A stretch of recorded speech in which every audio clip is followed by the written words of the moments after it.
আপনাদের মধ্যে কারোর যদি কান অথবা চোখের অসুখ হয়ে থাকে আজকেই সেটা ঠিক করে নিন, কেননা একজন পুলিশের চোখ, কান, হাত, পা 100% পারফেক্ট হওয়া দরকার।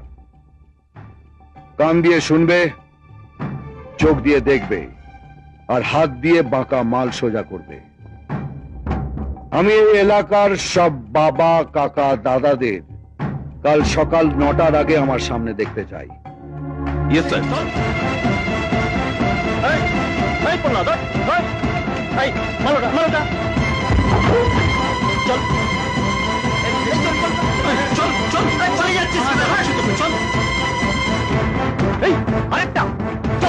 কি করছেন?